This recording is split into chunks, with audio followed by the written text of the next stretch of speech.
Hey everybody, my name is José Martínez. I work for New York One. You've probably seen me all over the city covering some stories. I'm so happy to be here at this podcast at the end of the day, sharing some of the stories I cover and of course some of my story here in the United States. Jose, thank you so much for sparing your busy time for our podcast. I'm happy to be here. This is great. Thank you for the invitation. So Jose, you are originally from Colombia. And when did you come to the US? I came back in 2013. I have family here and I decided to experience new things, and I went to the UCF in Orlando and to study broadcasting news. I always wanted to do that. Never imagined I was going to end up in the United States, even though you're always watching TV and news and everything and think, okay, this is like a great way of maybe advancing in my life or in my career or whatever. But I had that opportunity at the time, so I followed that. Right, and you were also a journalist in Colombia. Tell me something more about that career. Well, I did many things there. I started working when I was 16, right out of high school. I went to the university and I knocked at the door at the TV station at the university. I was like a chubby kid and everything.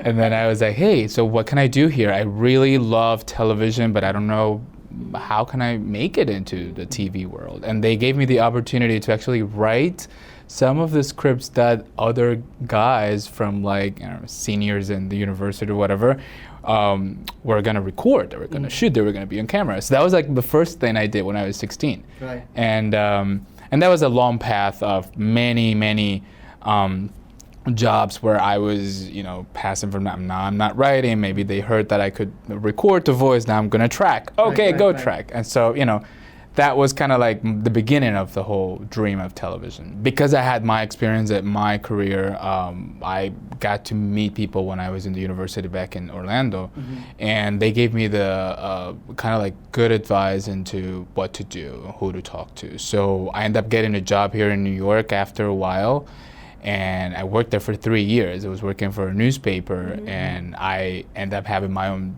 show that was kind of like a talk show like you guys do, and meeting a lot of community leaders and politicians, and that helped me a lot to kind of create a career here, because that's the main thing, that's the biggest and most difficult part. It's like, how do you create a name for yourself here, where you have to fight the language barriers and all this stuff that are happening at the same time while you're kind of putting your face out there to tell other people's stories. So yeah, that was kind of like the beginning, and from there, many opportunities. You got to work hard, but they're there. Yeah. Right. So Jose, since you just mentioned that you were offered a job in New York City when you were studying at the University of Central Florida. So how did that happen? Like, because you're studying at Florida and all of a sudden, you got a job opportunity. Like, we want to dig more. Yeah. So when I was in UCF, I was thinking, well, I don't have a job. I need to get a job here or anywhere in the country. So I came here. I have family in New York, and I came here for Easter, and I started looking online. I went on Craigslist, everything. I was like, oh my God, I need something to do. I mean, I saw an ad on Craigslist. They were looking for a bilingual reporter to write. It was a freelance position, and it was on Long Island. But I was living in Queens at the time. Right. And the editor was like, I sent them a resume. I'm like, hey, I'm looking for something, whatever. And they called me, and they were like, hey, yeah, we want to meet you, whatever. Let's have coffee. Okay, well, we went to a coffee shop in Astoria, I remember, and we had this little meeting where she was like, why don't you write something here? That was like that. I'm like literally holding my coffee. She's like, can you write something about like where we are? I want to see how you write and everything. Interesting. And I'm like, okay, well, give me the paper. So I wrote a little story about where we were, whatever. And she was like, okay, good. I want you to cover I remember it was the Central American Festival in Hempstead and Long Island. Right. This is happening this Sunday. It was like Friday. Right. And I'm like, oh, okay. He's like, yeah, we're going to pay you. It was like, I don't know, $60 a piece or whatever. And I'm like, sure, I'll do it. So that was the first story. And then from there, I think probably past like, I don't know, maybe 3 months after that. And they were like, well, we want you here as a staff. And they offered me to become part of the team, and I started writing basically every day for them. I ended up working as an online editor for them for a while before my transition to TV, finally, which was what I wanted. Right, interesting. So when you were offered around $60 when you were freelancing, were you hesitant to take up that job because that's too low, right? Well, fortunately, I had saved money before for my other jobs, and I had the opportunity to kind of like follow that. And it was also a sacrifice. You know, a lot of people that come here think, oh, this is, you know, if you're not going to give me $3,000, I'm not going to do it. But it's impossible if you don't do it for that kind of money in the beginning, because they don't know you, they don't know who you are, they don't know your experience, and you got to create that name. So I made the sacrifice, and I'm telling you, it was hard in the beginning. I had a really tiny apartment. It was a little studio where everything was together. It was like this room, and it was like the bathroom and the little kitchen and everything. But it was great for me because I was creating the path, and I believed in myself. I knew that this was going to take me somewhere, and I was going to meet somebody, and so yeah, I mean, like the money's good. I mean, the good thing is, like, after 3 months, they offer me a real thing, and that was better. So, yeah. And how did you transition your career from newspaper to TV, which you always wanted to do? Well, back in 2018, I think, or 2017, I don't remember. The newspaper was sold to another company, and they were kind of like, "Okay, you have the chance to stay in here or look for something else." And I was like already tired. It was like 3 years already, and I'm like, I think I'm ready to do something else. And I started digging into all the news stations around New York and like Pennsylvania and whatever. And they called me from 69 News down in Allentown and Reading, Pennsylvania. And it was interesting because it was like very random news station in the middle of nowhere, Pennsylvania. I went down there. I had like 35 meetings with everybody, the news director in Spanish, everybody. Meetings, you mean like out of the office, on your own? No, this was at the station, at their station, but they wanted me to meet with all these people to kind of talk about what I was doing and my experience and everything. Showed me the studio and everything. I'm like, oh, this is good. Well, nothing happened. I left. Okay, we'll call you. And like probably maybe, I don't know, like 2-3 weeks later, I gave up. I'm like, okay, then call me. That's fine. Then they called me. They were like, hey, can you fill up? Somebody is gonna go on vacations and we need somebody, and this is gonna be a good way for you to come into the station. I'm like, of course, let me pack my bag. So I went down there, and it was good. It's interesting. It's a different platform. It's a different audience, of course, but it gave me the chance to kind of like going back in TV. I worked in TV when I was back in Colombia, so it was kind of like, oh, this is nice. Like, it feels nice to be back in the studio and like writing for TV. It is a challenge because you're coming from writing 1,500 words to 250 because the script is like very limited. But I took advantage of it, and from there, I put my name out there. But how long was this brief opportunity for? Because you were there to fill in for somebody else. Yeah, it was, first of all, it was going to be for 2 weeks. And then they were like, well, why don't you stay an extra week? And then why don't you stay an extra week? So I stayed for almost 2 months. Okay. And then finally, I was like, well, are you going to offer me something more stable? I need a full-time position or whatever. And they weren't ready to offer that at the time, and they called me from El Diario here, from a newspaper, and that's when you start thinking, well, I have my apartment here in New York, and I was like, well, I need to make a decision into what am I going to do. And the opportunity at the newspaper back in the moment was good. It was good money. It was a good opportunity to go back to the city. And so I'm like, all right, well, if you're not going to offer me something, I'm going to have to sacrifice once again, TV for money and more stability. So I decided to come back to the city and go back to the newspaper. Another been a bigger newspaper. Right. And how long did you work for this newspaper, El Diario, right? El Diario, well, a year. I was there for a year, and it was great too.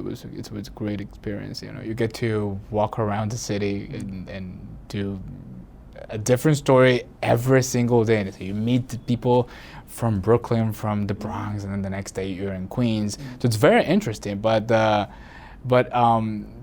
there is a point where like I feel like I was dreaming. It was amazing for me because they gave me City Hall as a beat, and for every reporter, that's like there's gold there. You're talking to all the politicians and all the council members and the mayor, and you're like at a level where you have that opportunity to as a Latino reporter to be more influential, and not a lot of Latinos are offer a position to be right at that level. So that also helped me to finally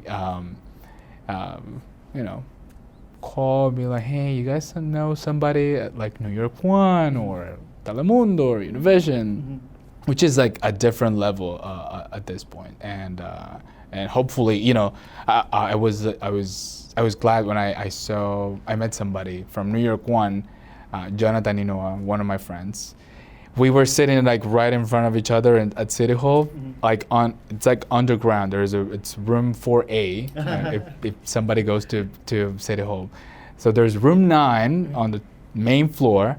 It's the reporter's room, and then there's room A underground where people go there because it's a little bit more quiet, whatever. And then he's sitting in front of me, and we made friends, whatever. And he told me, hey, are you like interested in doing TV, like, or something? And it just came up. Yeah, it just came up in a conversation, and I'm like, actually, yes, I love doing TV. Like, he's like, why don't you send me a resume? I know that I see something in you. I think you're good, and send me a resume. And I did the same night. I was like, hey, this is my resume, whatever. And I got the call from New York One, like, for like 2 or 3 days later, and that was it. Right. And you've been working at New York One for almost a year now. Almost a year, yeah. And it's been a challenge, but what kind of challenges? What kind of challenges? Well, I think first of all, the challenge is to be able to bring a story every single night. People at home are expecting that story, and you got to do, if you have to do magic to get that story on TV by 7 o'clock, you have to do it. And as a reporter, that's a challenge that you live all your life. But every day it's kind of like that, where do I get this part of the story? I need to call this person. And because it's not press anymore, it's on TV, you need images. You need people talking on camera. And sometimes that makes it a little bit harder. But it's great. I mean, I love having the opportunity to tell those stories of people that sometimes in other stations are seen as just immigrants, and they portray a different image of them, of us. And I think when I have the opportunity to talk to them and to sit down, I always tell interns, you have to dignify the public. You have to dignify the audience. You can't think that it's just a number of people. It's just, there are 300,000 immigrants in New York now. They're not 300,000. There's it's a community, and they have different needs, and they have different languages, and I feel so fortunate. Like, I am so grateful that I have the opportunity to do that every day. Meet with people. They open the doors of their houses for me to tell their stories, and they get really excited. And I think I see myself in them now, where I have the opportunity to kind of show their stories. And I think about myself when I got to this country, and I'm thinking, like, who do I call? Like, what do I do? Like, how does this country work? And then, there's a point when you learn many things and you get used to it, and this is your home, and that's it.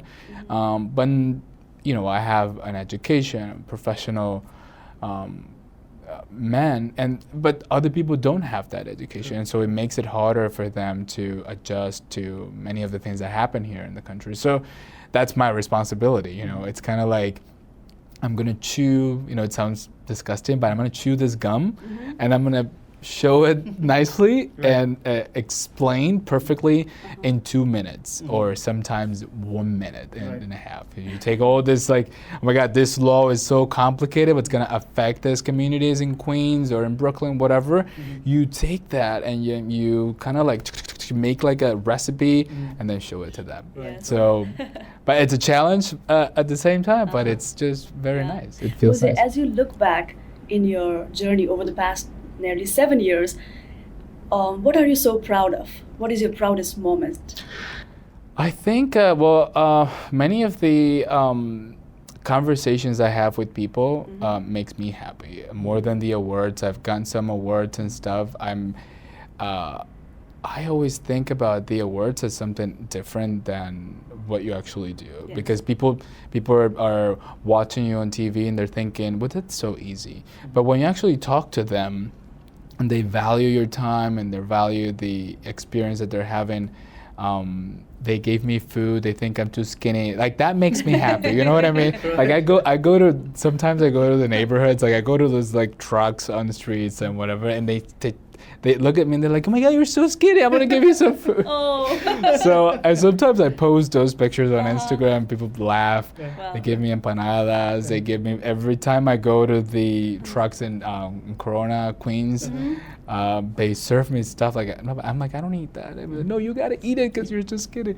So it's this like love that in this connection that makes me proud that I am fulfilling my dreams, but I'm also connecting with this communities that need this voice. They need to be heard, and they sometimes don't trust other people, but they trust you because you look like them, or you talk like them, or you've experienced some of the things that they have experienced. Right. So.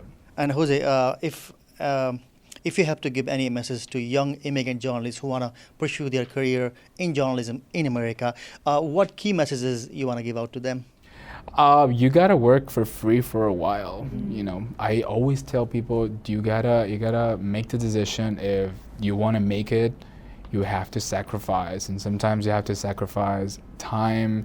You have to double the effort into contacting people, doing research on who can help me, and be realistic into, you know, maybe this job that I have now, it's not going to be the job I'm going to have next year. You know, this is just a job I have today, and this is going to help me to connect to somebody else. So I think that's what they should do. Everyone that's watching and maybe they just got here and they feel overwhelmed, they think there's nothing that they can do. There are many things they can do, but they have to be smart. You got to be really smart. You got to also think about the time as money. And sometimes it's nice to go out with friends and enjoy and everything, but sometimes it's better to just stay home and spend maybe 2 or 3 hours doing some research. Not only applying for jobs, but it's doing research. You know, it's connecting to people that just Googling like immigrant reporters in New York City, and then start to make a little database. They have Instagrams, send them a text, prepare a resume, have your demo reel ready. Organize your social media. That's the resume right now. They don't. They want to see your Instagram. They're like, this person's drinking and drinking. Okay, well maybe this is right. Maybe this is not for us. Oh, but this person, you know, it's everything to put it together, and that changes the way a potential employer could see you and could find you attractive for the company. True. And if anybody wants to reach out to you for any career advice, what would be the best way to get in touch with you? So my email is my name, José Martínez, @josemartinez.com. Okay, got it. It is so wonderful talking to you. Thank you for having me. Thank you so much for your time. Thank you for having me. It's great. Thank you so much. And please follow us on our YouTube channel, on Spotify, on iTunes, wherever you find us, and please subscribe to our channel. Yes, and before we sign off, we would like to say a big thanks to the English-speaking union, ARNEC, for providing us this wonderful space to record this very inspiring conversation with Jose today. And if you are a new immigrant in New York City, definitely reach out to the ESU Arnik because they provide free English classes and free professional development classes. And time to go. Goodbye. Hi guys, we have the 100th episode of our weekly podcast at the end of the day coming soon. So, we would like to invite you to our 100th episode. We would like to acknowledge you and celebrate all the amazing guests we had in our podcast. So please send us your feedback. Send us your feedback and wishes for us. Text us, send us your audio feedback, video feedback, anything you want to say for our 100th episode.